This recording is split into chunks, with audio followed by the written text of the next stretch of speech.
Hello students. तो हम demand के टॉपिक्स कर रहे हैं। उस डिमांड के टॉपिक में हमारा जो नेक्स्ट टॉपिक है वो है exceptions to law of demand या एक्सेप्शनल डिमांड कर्व या फिर मांग के नियम के अपवाद। कुछ अपवाद भी हैं मांग के नियम के। मांग के नियम के अपवाद से हमारा अभिप्राय उन वस्तुओं के लिए है जिनमें लॉ ऑफ डिमांड जो है फिट नहीं बैठता है, जिसका अभिप्राय क्या है कि जिनके मांग जो है वो कीमत के बढ़ने पर बढ़ जाती है और कीमत के कम होने पर क्या हो जाती है, कम हो जाती है। उनको हम क्या बोलते हैं, exceptions to law of demand या मांग के नियम के अपवाद। इस अवस्था में जो हमारा डिमांड कब होता है वो पॉजिटिव स्लोप करता है, यानी कि this way this way this way. तो यहाँ पर जो हमारा इसका जो ढलान होता है वो कैसा होता है, ऋणात्मक होता है। वैसे इसका ढलान कैसा होता है, ऋणात्मक, लेकिन जो अपवाद हैं उनके लिए इनका ढलान कैसा होता है, हमारे पास धनात्मक होता है।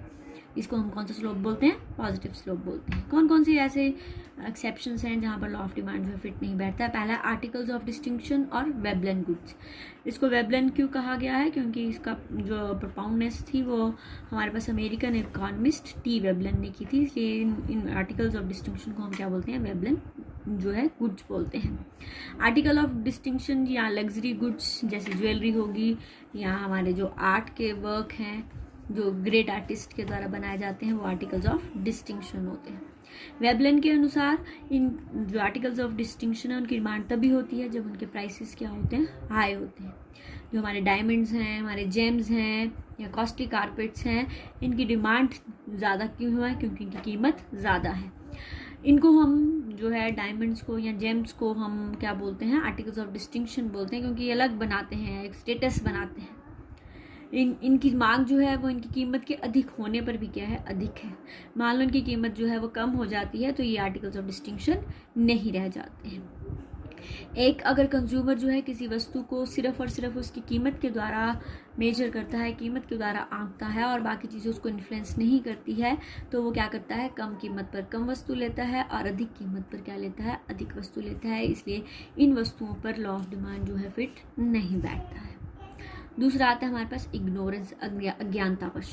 हम भी कई बार मार्केट में जाते हैं तो हम भी सोचते हैं जो कीमत कम है वो घटिया क्वालिटी की होगी, इसलिए हम उसकी मांग क्या करते हैं, कम करते हैं। लेकिन जो वस्तु जिस वस्तु की कीमत अधिक है उनकी मांग क्या करते हैं, ज़्यादा करते हैं, क्योंकि वो हम सोचते हैं कि ये ज़्यादा अच्छी वस्तु है। इसका एक बहुत अच्छा एग्जाम्पल था, वर्ल्ड वार जब सेकेंड हुआ था तो एक बड़ी अच्छी बुक आई थी।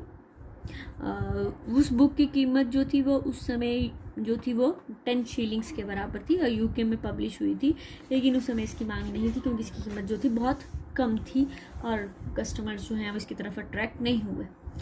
सेम बुक का दूसरा एडिशन जो है वो वर्ल्ड वार सेकेंड के बाद जो है वो पब्लिश किया गया और इस समय इसकी कीमत जो थी वो 3 पाउंड के बराबर रखी गई थी और उस समय इस बुक्स की जो डिमांड जो थी बहुत ज़्यादा बढ़ गई थी और लोगों ने सोचा कि किताब महंगी है इसलिए ये अच्छी होगी, इसलिए इसकी डिमांड भी क्या होगी, बढ़ेगी। तो कई बार अज्ञानतावश भी क्या है, हम क्या करते हैं, कम कीमत पर कम मांग करते हैं और अधिक कीमत पर अधिक मांग करते हैं। फिर नेक्स्ट आती है हमारे पास गिफन गुड्स। गिफन गुड जो है इसका प्रतिपादन हमारे पास 19वीं सेंचुरी में सर रॉबर्ट गिफन ने किया था, इसलिए इन वस्तुओं को हम क्या बोलते हैं, गिफन गुड्स बोलते हैं। गिफन गुड्स हमारे पास इन्फीरियर गुड्स होती हैं जिनकी कीमत के कम होने पर इनकी मांग भी क्या हो जाती है, कम हो जाती है, इसलिए इस पे लॉ ऑफ डिमांड जो है वो ठीक नहीं बैठता है। फॉर एग्जांपल हमारे पास बाजरा है, ठीक है, ये बाजरा हमारी इन्फीरियर गुड्स है। जब इसकी कीमत कम होती है तो कंज्यूमर की रियल इनकम क्या हो जाती है, बढ़ जाती है। जैसे ही कंज्यूमर की रियल इनकम बढ़ती है तो जो कस्टमर है वो व्हीट की ज़्यादा डिमांड करता है, इस कारण बाजरे की डिमांड क्या हो जाती है, कम हो जाती है। इस तरह से अगर इन्फीरियर वस्तु की कीमत जो है के कम होने पर उनकी मांग भी कम हो जाती है, तो इन वस्तुओं पर हमारा लॉ ऑफ डिमांड जो है वो ठीक नहीं बैठता है। लेकिन ये भी याद रखना कि सारी इन्फीरियर वस्तुओं के केस में लॉ ऑफ डिमांड जो है फेल नहीं होता है। सिर्फ वही इन्फीरियर वस्तुएं जिनमें लॉ ऑफ डिमांड फेल होता है उनको हम कौन सी वस्तुएं बोलते हैं, गिफन गुड्स बोलते हैं। इसका मतलब है जिनका जो आपके पास प्राइस इफेक्ट क्या होता है, पॉजिटिव होता है, वही इन्फीरियर वस्तु हमारे पास क्या कहलाई जाती है, गिफन गुड्स कहलाई जाती है। उसके बाद है एक्सपेक्टेशंस ऑफ प्राइस और fall in price in near future. हमें पता ही है कि अगर हमें लगता है कि कीमतें जो हैं भविष्य में बढ़ जाएंगी तो हम एग्जिस्टिंग कीमत पर भी क्या करेंगे, ज़्यादा डिमांड करेंगे। लेकिन अगर हमें लगता है कि आगे भविष्य में कीमतें क्या हो जाएंगी, कम हो जाएंगी, तो हम क्या करते हैं, अभी डिमांड को क्या करना शुरू कर देंगे, कम कर देंगे, जिसके कारण हमारे यहाँ इस अवस्था में भी लॉ ऑफ डिमांड जो है सही नहीं बैठता है। तो ये कुछ वस्तुएं हैं, कुछ आपके पास सिचुएशंस हैं जहाँ पर लॉ ऑफ डिमांड जो है सही नहीं बैठता है। इनको हम क्या बोलते हैं, exceptions to law of demand. उसके बाद नेक्स्ट टॉपिक आता है हमारे पास change in demand. Change in demand या फिर चेंज इन क्वांटिटी डिमांड, ये दो कंसेप्ट हैं हमारे पास। एक चेंज इन डिमांड है, एक चेंज इन क्वांटिटी डिमांड है। दोनों चीज़ों में आपको मैं फ़र्क बताती हूँ क्या है। मांगी गई मात्रा में परिवर्तन और मांग में परिवर्तन, ठीक है। जो मांगी गई मात्रा में परिवर्तन आता है वो सिर्फ और सिर्फ किसके कारण आता है, कीमत के कारण आता है। कीमत के कारण आता है, इसलिए इसमें इस जो सिचुएशन है इसको हम बोलते हैं movement along the demand curve. मांग वक्र का जो है संचलन, मांग वक्र पर संचलन, ठीक है। क्या बोलते हैं इसको हम, मांग वक्र पर संचलन बोलते हैं। मांग वक्र पर संचलन जो है, इसके कारण दो सिचुएशन उत्पन्न होती है। एक होता है एक्सटेंशन ऑफ डिमांड, एक होता है हमारे पास कॉन्ट्रैक्शन ऑफ डिमांड। इसको बोलते हैं मांग में विस्तार और इसको बोलते हैं मांग में कमी। और ये मांग में विस्तार और मांग में कमी ये सिर्फ किसके कारण होता है, it is the due to just one factor that is called as price, okay. दूसरा आता है हमारे पास, अब ये मांग में कमी है। पहला क्या था, मांगी गई मात्रा में परिवर्तन, अब क्या है, मांग में कमी। और मांग में कमी जो है वो हमारे पास other factors other than price, कीमत के अलावा अन्य तत्वों में परिवर्तन आने पर हमारे पास किस में परिवर्तन आता है, मांग में परिवर्तन आता है। इसको हम क्या बोलते हैं, शिफ्टिंग ऑफ डिमांड कर्व। यहाँ इसको हम बोलते हैं मांग वक्र का खिसकाव। इसके कारण मांग वक्र क्या हो जाता है, शिफ्ट हो जाता है, यहाँ ऊपर की ओर या फिर नीचे की ओर, जिसके कारण हमारे पास दो स्थितियाँ उत्पन्न होती हैं। एक होती है इंक्रीज इन डिमांड और दूसरी होती है डिक्रीज इन डिमांड। इसको हम बोलते हैं, यहाँ पर अब ये चीज़ अलग है, ये है मांग में वृद्धि और मांग में कमी। दोनों चीज़ों में क्या है, डिफरेंस है। ये विस्तार है और ये वृद्धि है। ये हमारे पास जो है कमी है और ये हमारे पास जो है दैट इज योर संकुचन है, मांग का संकुचन, मांग का कम होना, और ये मांग में कमी है, ठीक है। तो दोनों चीज़ें हम पढ़ेंगे, फिर दोनों चीज़ों में डिफरेंस क्रिएट करेंगे कि क्या होता है। पहले हम पढ़ेंगे एक्सटेंशन ऑफ डिमांड, मांग में विस्तार। मांग में विस्तार किसके कारण होता है, सिर्फ और सिर्फ प्राइस फैक्टर के कारण होता है। इसलिए इसमें हम जो है लॉ ऑफ डिमांड की परिभाषा आधी एक्सटेंशन ऑफ डिमांड में आती है और आधी कॉन्ट्रैक्शन ऑफ डिमांड में आती है। Other things being remaining same as price decreases, demand x tends.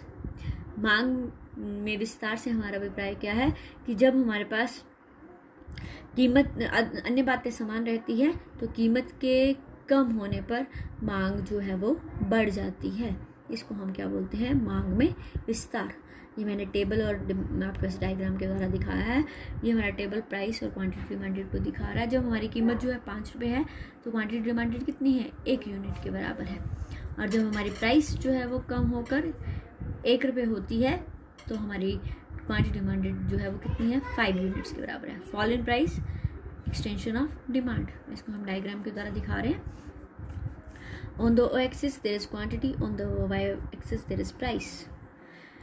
When आपकी जो प्राइस जो है वो क्या है, 5 रुपये है तो हमारी डिमांड कितनी है, 1 यूनिट के बराबर है। जब प्राइस कम होकर 1 रुपये के बराबर आती है तो डिमांड जो है वो बढ़ के कितने के बराबर हो जाती है, 5 यूनिट के बराबर हो जाती है। कंज्यूमर पहले किस पॉइंट पे था, इस पॉइंट पे था, ए पॉइंट पे था। जब कंज्यूमर अब किस पॉइंट पे हो गया है, बी पॉइंट पे हो गया। कंज्यूमर, क्योंकि ये हम एक ही डिमांड कब बना रहे हैं, एक ही डिमांड पर कंज्यूमर पहले ए पॉइंट पे था फिर बी पॉइंट पे हो गया है। ऊपर से नीचे की ओर जो है ये जो आपके पास संचलन हो रहा है ये हमारे पास क्या दिखा रहा है, एक्सटेंशन ऑफ डिमांड दिखा रहा है, ठीक है। यहाँ पर क्या बता रहा है, उपभोक्ता पहले ए बिंदु पे था फिर उपभोक्ता जो ऊपर से नीचे की ओर, क्योंकि नीचे की ओर होगा तभी हमारी डिमांड बढ़ेगी ना, डिमांड इधर को बढ़ेगी, तो इसलिए इसको क्या बोलते हैं, एक्सटेंशन ऑफ डिमांड बोलते हैं। कारण क्या है हमारे पास, कीमत में कमी, सिर्फ एक ही कारण है। उसके बाद आता है मांग का संकुचन, contraction of demand. Other thing being remaining same, when your price increases या व्हेन प्राइस इंक्रीजेस, डिमांड जो है वो क्वांटिटी डिमांडेड क्या हो जाती है, कॉन्ट्रैक्ट्स हो जाती है. Rise in price, contraction of demand. जब आपकी कीमत 1 रुपये थी तो डिमांड कितनी थी, 5, और जब आपकी कीमत 5 रुपये हुई तो डिमांड कितनी होगी, 1 यूनिट के बराबर होगी. अब इसको डायग्राम के द्वारा देखो. O1 एक्स एक्सिस पे हमारे पास क्या दिखाई जा रही है, quantity. On the Y axis there is price. DD is your demand curve. It shows that when price is 1, demand is 5 units. When price goes up, rise 5, the demand goes down, that will be 1 unit. पहले जो आपका उपभोक्ता था वो किस बिंदु पे था, बी बिंदु पे था. It is on at point B. When price increases it moves to A point. यहाँ पर हमारी डिमांड क्या होगी है, कम होगी. तो नीचे बिंदु से ऊपर बिंदु की ओर जाना क्या कहलाया जाता है, कंट्रैक्शन ऑफ डिमांड कहलाया जाता है. इसका कारण क्या है, निचले बिंदु से ऊपरले बिंदु की ओर जाना क्या कहलाया जाता है, मांग का संकुचन. इसका सिर्फ कारण क्या है, कीमत में वृद्धि. Other things being remaining constant, बाकी चीज़ों को कोई प्रभाव नहीं पड़ेगा. तब उस अवस्था को हम क्या बोलते हैं, extension of demand and contraction of demand. फिर आता है हमारे पास चेंज इन डिमांड. पहले चेंज इन क्वांटिटी डिमांडेड थी, अब है हमारे पास change in demand. Change in demand को हम क्या बोलते हैं, इसके कारण 2 चीज़ें होती हैं, या तो इंक्रीज होता है डिमांड में या डिक्रीज होती है. इसके कारण डिमांड कब हमारा क्या हो जाता है, शिफ्ट हो जाता है ऊपर की ओर या फिर नीचे की ओर. पहला हमारा है increase in demand. Increase in demand is due to the change in the other factors. When you have a favorable change to the other factors, then at the that is your same price, your demand will be more. जब आपके पास अन्य तत्वों में अनुकूल परिवर्तन आता है तो आपकी मांग में क्या हो जाती है, वृद्धि हो जाती है. मांग में वृद्धि के डिफरेंट कारण हैं, जैसे आपके कंज्यूमर की इनकम का बढ़ना, सब्स्टिट्यूट गुड्स की कीमतों में बढ़ोतरी होना, कॉम्प्लीमेंट्री गुड्स की वस्तुओं में कमी होना, आपकी टेस्ट एंड प्रेफरेंसेस उस वस्तु के लिए बहुत ज़्यादा अच्छे हो गए हैं, अनुकूल हो गए हैं, favourable change in the taste and preferences, expectation of rise in price, भविष्य में कीमतों का बढ़ना, और इंक्रीज इन पॉपुलेशन, जनसंख्या का बढ़ना. इसको हम एक टेबल और डायग्राम के द्वारा दिखाते हैं. इंक्रीज इन डिमांड में 2 सिचुएशन होंगी, सेम प्राइस मोर डिमांड, मोर price same demand. 3 same price 3 4 कीमत सेम है लेकिन डिमांड क्या हो गई है, बढ़ गई है. आप जो है वो क्या खाते हो, आपके कोक अच्छी लगती है, तो गर्मियों में कीमत जो है वो सेम ही रह रही है लेकिन डिमांड हमने क्या कर दी है, बढ़ा दी है. या फिर मोर प्राइस सेम डिमांड. 3 3 4 3 हमें कोक अच्छी लगती है, हमारी कीमत चाहे बढ़ गई, हमारी डिमांड जो है वो एज इट इज़ रही, उसको हमने कम नहीं किया है. डायग्राम के द्वारा शो करते हैं. आपका टेबल जो है हमने पहले जो सिंपल टेबल है वो सिंपल डायग्राम बना लेना. 1 5 पे 2 जो हम सिंपल बनाते हैं ना, हमारा ये 1 2 3 4 5 there is inverse relationship between 2, ये वाला टेबल हमने पहले बना लेना. बना लिया. 5 2 4 3 3 4 2 5 1. अब ये वाले पॉइंट्स को हमने यहाँ पर डिपिक्ट करना है. सेम प्राइस 3 3 3 3 3 4 प्राइस सेम है लेकिन डिमांड क्या होगी, है बढ़ गई है 4. जो 4 पॉइंट है इसे हमने F पॉइंट से डिपिक्ट किया. Second situation is 3 3 but price increase 4 and demand same as it 3. ये G पॉइंट की तरह डिपिक्ट किया. अब आपने F और G को आपने इस तरह से शो करना है, इनको बढ़ा दिया है, ये हमने ऐसे ऐसे बढ़ा दिए हैं पॉइंट्स.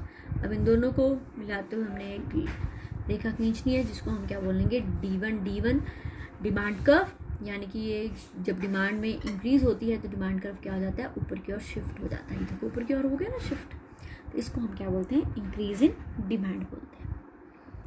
फिर आता है हमारे पास decrease in demand. Decrease in demand when you have a that is not favorable towards that commodity, then you have demand less that very commodity. जब आप उस वस्तु के लिए जो अनफेवरेबल जो है चीज़ें घटित हो गई हैं, तो उस अवस्था में आपकी कीमत, आपकी मांग क्या है वो क्या हो जाएगी, कम हो जाएगी, लेकिन इस प्राइस जो है इसमें इफेक्ट नहीं करेगा। इसके कारण जो डिमांड कर्व है वो क्या हो जाता है, नीचे की ओर शिफ्ट हो जाता है। डिक्रीज इन डिमांड क्यों होता है? डिक्रीज इन डिमांड के डिफरेंट कारण है। इसके कारण आपकी जो कंज्यूमर की इनकम है वो क्या हो गई है, कम हो गई है। Decrease in the income of consumer. Fall in the price of substitute goods. T and coffee में जो टी के प्राइसेस हैं वो क्या हो गए हैं, बढ़ गए हैं, जिससे टी की डिमांड क्या हो गई है, कम हो गई। Rise in the price of complementary goods. जो आपके कॉम्प्लीमेंट्री गुड्स हैं उनकी कीमतों में बढ़ोतरी हो गई है, that is car and petrol. तो कार की कीमतें बढ़ गई हैं तो पेट्रोल की डिमांड भी क्या होगी, कम हो गई है। Unfavourable change in taste and preferences. आपके उन वस्तुओं के लिए टेस्ट एंड प्रेफरेंसेस जो है वो नहीं रहे हैं। Expectation of fall in price. हमें लगता है भविष्य में वस्तु की कीमत क्या हो जाएगी, कम हो जाएगी। और डिक्रीज इन पॉपुलेशन। पॉपुलेशन क्या हो जाएगी, कम हो जाएगी। इसको हम किस प्रकार से शो करेंगे? इसका टेबल बनेगा सेम प्राइस लेस डिमांड और less price same demand. Price quantity demanded, same price less demand. Price is 3, demand is 3, लेकिन प्राइस सेम है, डिमांड क्या हो गई है, कम हो गई है। लेस प्राइस पे भी डिमांड क्या है, सेम है, 3 3 2 3। अगेन वैसे ही टेबल बना लेंगे, 1 2 3 4 5 वाला हम चार्ट बना लेंगे, डायग्राम बना लेंगे। डी डी कब हमारा ये है, इनिशियल डी डी कब ये। अब ये देखो 3 3, अब 3 पे जो है वो हमारी क्या है, जो डिमांड है वो कितनी है, 2 है। ये सी पॉइंट के द्वारा दिखाया हमने। 3 3 एंड जो 2 उस पर हमारी डिमांड कितनी है, 3 है। सी और जो आपके पास एफ पॉइंट है, ये हमारे पास 2 पॉइंट आए ना। अब इनको जोड़ते हुए हमने एक लाइन खींचनी है जो हमारे पास किसको शो कर रही है, D1 कर्व को शो कर रही है। इसका मतलब जब आपकी डिमांड डिक्रीज होती है तो डिमांड कर्व नीचे की ओर शिफ्ट हो जाता है। तो ये हमारे पास क्या है, सभी में डिफरेंस है। एक्सटेंशन में डिफरेंस, कंट्रैक्शन, ये दोनों अलग चीज़ें हैं। और इंक्रीज और डिक्रीज हम अपनी बोलचाल की भाषा में बोलते हैं एक्सटेंशन और इंक्रीज सेम है, लेकिन जब हम अपने इकोनॉमिक्स में पढ़ते हैं तो एक्सटेंशन और इंक्रीज दोनों अलग चीज़ें हैं। जब सिर्फ कीमत में परिवर्तन आने के कारण परिवर्तन होता है तो उसको हम बोलते हैं एक्सटेंशन, और कंट्रैक्शन और कीमत के अलावा अन्य तत्वों में परिवर्तन आने के कारण परिवर्तन आता है तो उसको हम क्या बोलते हैं, इंक्रीज और डिक्रीज इन। हमारा difference between extension in demand and increase in demand हम ये कर ही चुके हैं टॉपिक्स। एक्सटेंशन क्या होती है और इंक्रीज क्या होती है। अब हमने डिफ्रेंशिएट करना है, क्योंकि मैंने आपको पहले बोला एक्सटेंशन और इंक्रीज सेम चीज़ नहीं है। लेमैन की भाषा में एक्सटेंशन और इंक्रीज सेम है, लेकिन ऐसा सेम नहीं है। क्या होता है एक्सटेंशन इन डिमांड, जब हमारी कीमत कम होती है, अन्य बातें समान रहने पर कीमत के कम होने पर मांग बढ़ती है तो उसको हम क्या बोलते हैं, एक्सटेंशन इन डिमांड। और इंक्रीज इन डिमांड क्या है, जब कीमत के अलावा अन्य तत्वों में फेवरेबल इफेक्ट आता है तो उसको हम क्या बोलते हैं, इंक्रीज इन डिमांड बोलते हैं। एक्सटेंशन इन डिमांड का सिर्फ और सिर्फ एक ही कारण है, कीमत में क्या होती है, आपके पास कमी होती है। और इंक्रीज इन डिमांड के बहुत सारे कारण हैं, जैसे कंज्यूमर की इनकम का बढ़ना, rise in price of substitute goods, fall in the price of complementary goods, favorable change in taste and preferences, increase in population, etc. Extension in demand का डायग्राम हमने बताया ये कैसे होता है। कंज्यूमर जो है ऊपरले पॉइंट से नीचे की ओर क्या होता है, आपके पास मूव करता है एक ही डिमांड वर्कर पर, एक ही मांग वर्कर पर, इसलिए इसको क्या बोलते हैं, movement along the demand curve भी बोलते हैं। लेकिन यहाँ पर डिमांड कर्व क्या हो जाता है, ऊपर की ओर शिफ्ट हो जाता है। इनिशियली डिमांड कर्व डी है, लेकिन अन्य तत्वों में परिवर्तन आने के कारण डिमांड कर्व क्या हो जाता है, ऊपर की ओर शिफ्ट होकर D1 हो जाएगा। ठीक है, तो ये क्वेश्चन आपके पास एग्जामिनेशन पॉइंट ऑफ व्यू से बहुत इंपॉर्टेंट है, दोनों में डिफरेंस आता है। इसी तरह से contraction in demand and decrease in demand में भी डिफरेंस है। कॉन्ट्रैक्शन इन डिमांड का मतलब क्या है, और the things being remaining same, price increases, demand falls. ठीक है, उसको हम क्या बोलते हैं, कॉन्ट्रैक्शन इन डिमांड। और डिक्रीज इन डिमांड का क्या मतलब है, when we have a unfavourable change in the other factors other than price, then demand decreases. Contraction in demand का कारण क्या है, इंक्रीज इन प्राइस। और डिक्रीज इन डिमांड के क्या कारण है? बहुत सारे कारण हैं। Decrease in the income of the consumer, fall in the price of substitute goods, rise in the price of complementary goods, unfavourable change in taste and preferences, decrease in population. ठीक है, उपभोक्ता की आय में कमी, सब्सिट्यूट गुड्स की कीमतों में कमी, कॉम्प्लीमेंट्री गुड्स की कीमतों में बढ़ोतरी, या हमारे पास पॉपुलेशन में कमी इत्यादि। इसका डायग्राम ऐसे बनेगा। नीचे पॉइंट से ऊपरले पॉइंट की ओर जो है मूवमेंट होती है कंज्यूमर की, तो उस अवस्था में हमारा जो है कारण क्या होता है? इसके कारण कॉन्ट्रैक्शन इन डिमांड होता है। और जो हमारा डिक्रीज इन डिमांड है उसका डायग्राम इस तरह से बनता है। इनिशियल डिमांड कर्व डी है, लेकिन जब ये नीचे की ओर शिफ्ट कर जाता है तो उसको हम क्या बोलते हैं? Decrease in demand. तो ये हमारा टॉपिक क्या था? This is all about demand, या फिर that is your different concepts of demand, जिसमें हमने डिफरेंट कंसेप्ट्स पढ़े। डिटर्मिनेंट्स ऑफ डिमांड पढ़ा, डिमांड शेड्यूल पढ़ा, डिमांड कर्व पढ़ा, हमारे पास जो है लॉ ऑफ डिमांड पढ़ा, exceptions to law of demand पढ़ा, और ये हमने क्या पढ़ा? Change in demand as well as change in quantity demanded. उसके बाद नेक्स्ट टॉपिक जो है वो शुरू करेंगे। आपने ये टॉपिक पूरा तैयार करना है, और मैंने इससे आपके पास जो है वो क्वेरीज के लिए बोला था, लेकिन मुझे आज तक कोई क्वेरी नहीं आई है। मुझे लगता है कि सारे बच्चों को सब कुछ समझ में आ रहा है, तो इसका कोई नहीं, मैं किसी भी टाइम सरप्राइज टेस्ट जो है कंडक्ट करा सकती हूँ। ठीक है, तो ये आपने रिवाइज करना है, और जो मुझे नहीं आ रहा है समझ वो मेरे से पूछना है। ठीक है, आज के लिए इतना ही। Thank you.